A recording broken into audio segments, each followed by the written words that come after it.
Saya sangat menyesalkan proses yang terjadi pada Habib Rizik Syihab, baik dari proses penersangkaan yang sangat terburu-buru, kemudian penahanan. Saudara bisa saja menyatakan pendapat demonstrasi, tapi jaga disiplin sosial. Saya sebagai anggota DPR RI bersedia untuk menjaminkan diri saya untuk penangguhan penahanan terhadap Habib Rizik Syihab. Lebih baik rezim zalim dan curang ini yang bubar dan segera bubar daripada harus NKRI yang bubar.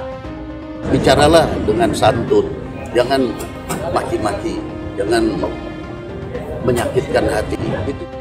Dan pada tanggal 13 Desember kemarin, ketika Habib Rizik diperiksa sebagai tersangka, Habib Rizik Syihab telah ditahan oleh pihak Kepolisian Republik Indonesia. Rame-rame turun, kita demo, kepung Istana Presiden supaya tidak kurang ajar. Itu pemimpin kita pilih sendiri, kita maki-maki. Itu adalah political assassination. Biadab, kurang ajar, sampai dianjing-anjingkan, itu kurang ajar. Dajjal, istananya menjadi istana iblis. Memaki-maki, menjelek-jelekan, menunjuk-nunjuk hidungnya pemimpin, maki-maki presiden.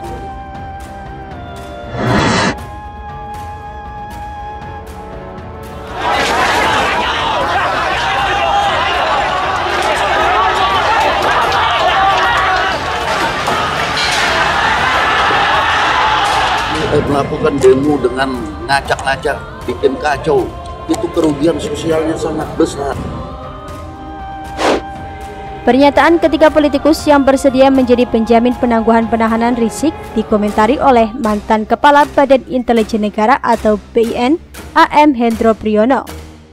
Meski tak eksplisit menyebut tiga nama tersebut, ia menyebut bahwa ditahannya Rizik dan Abu Bakar Ba'asyir dimanfaatkan oleh sejumlah politikus. Mereka politikus mengambil kesempatan ini untuk kepentingan politik pribadinya.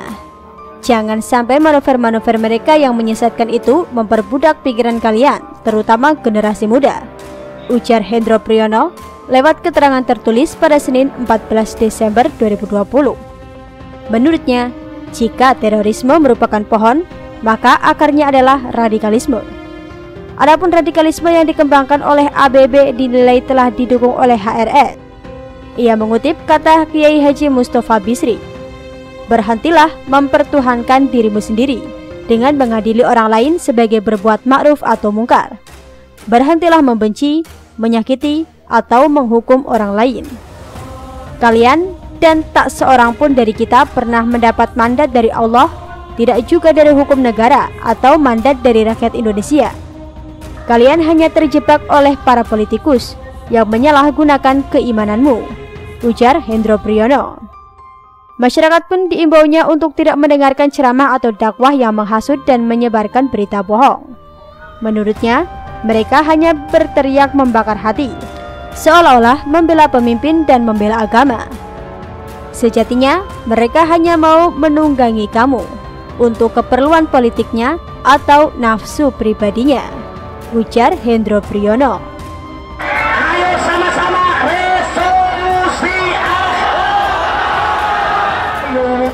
Ayo revolusi sekarang juga. Masyarakat keturunan Arab, warga negara Indonesia, tahulah posisinya yang dimuliakan oleh rakyat kita itu. Dengan dimuliakannya, tahulah bahwa dia itu dalam posisi yang diharapkan mengayomi masyarakat. Jangan memprovok untuk melakukan politik jalanan, ngajak pawai, apapun namanya. Usai ditahannya pimpinan Front Pembela Islam atau FPI Rizik Syihab, tiga pentolan partai politik langsung menyatakan diri sebagai penjamin penangguhan penahanannya. Pertama adalah Sekretaris Jenderal Partai Keadilan Sejahtera atau PKS, Habib Abu Bakar Al-Habsyi. Abu mengaku sangat menyayangkan ditahannya Rizik oleh Polda Metro Jaya. Ia membandingkan dengan kerumunan massa selama tahapan pemilihan kepala daerah atau Pilkada 2020 yang tak satupun diproses pidana. Satgas COVID-19 mencatat adanya 178.039 tidak ada satupun yang diproses pidana. Bisa jadi Rizik Syihab adalah orang pertama yang ditahan lantaran protokol kesehatan, ujar Abu lewat keterangan tertulisnya pada Ahad 13 Desember 2020. Merujuk pada pasal 31 Kitab Undang-Undang Hukum Pidana atau KUHP, ia mengaku siap menjadi penjamin penangguhan penahanan Rizik Syihab. Meski begitu, ia tetap menghormati proses hukum yang ada, karena pentolan FPI itu sendiri beritikat baik dengan mendatangi Polda Metro Jaya. Penangguhan penahanan dapat dilakukan dengan 3 syarat. Yang pertama, Rizik Syihab tidak akan mengulangi tindakan yang disangkakan. Yang kedua, tidak menghilangkan barang bukti. Dan terakhir, tidak akan melarikan diri. Saya siap menjadi penjamin untuk penangguhan penahanan beliau. Hal ini tentu sesuai dengan ketentuan pasal 31 KUHP, di mana seorang tersangka dapat diajukan penangguhan penahanan, ujar Abu. Namun, tentunya semua akan kembali pada penyidik, karena mereka yang memiliki kewenangan untuk mengabulkan atau tidak pengajuan penangguhan penahanan tersebut, tambah anggota Komisi 3 tersebut. Politikus kedua yang menyatakan diri sebagai penjamin dari Rizik Syihab adalah Wakil Ketua Umum Partai Gerindra Habibur Rahman. Dalam cicitan di akun Twitter pribadinya, ia menyampaikan salamnya kepada Kapolri Jenderal Idham Aziz bahwa keputusannya di luar konteks substansi perkara kerumunan dan politik apapun. Saya yakin Habib Rizik tidak akan melarikan diri dan saya menjamin penangguhan penahanan beliau, ujar Habibur Rahman. Yang terakhir adalah Wakil Ketua Dewan Pembina Partai Gerindra Fadli Zon. Lewat video yang diunggah di akun YouTube-nya, ia menilai HRS tidak pantas diperlakukan sewenang-wenang. Proses hukum serampangan yang dilakukan kepolisian dinilainya mencederai keadilan. Pelanggaran protokol kesehatan dan kerumunan massa di Petamburan disebutnya tak bisa menjadi dasar penyelidikan dan penyidikan.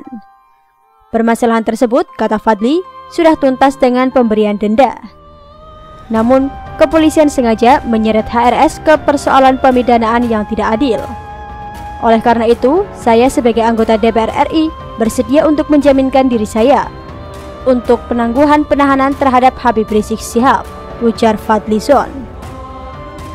Ayo revolusi, sekarang juga takbir. Nah, saya sebut presiden yang akan datang, yang akan dilantik pada bulan Oktober tahun 2019 adalah presiden ilegal karena hasil dari Pilpres curang dan zalim. Revolusi akhlak untuk selamatkan NKRI, betul? Betul? Dalam rangka menuju Indonesia berkah, betul? Setuju revolusi akhlak? Siap revolusi akhlak? Karena itu kepada semua umat Islam, mulai hari ini saudara kita revolusi akhlak. NKRI dari Sabang sampai Merauke tetap harus bersatu. Sejengkal tanah pun tidak boleh lepas dari pangkuan Ibu Pertiwi Indonesia yang tercinta. Ayo revolusi, sekarang juga. Ayo revolusi, Jangan pernah mengakui kekuasaan siapapun, kepemimpinan siapapun yang berdiri atas dasar kecurangan dan kezaliman.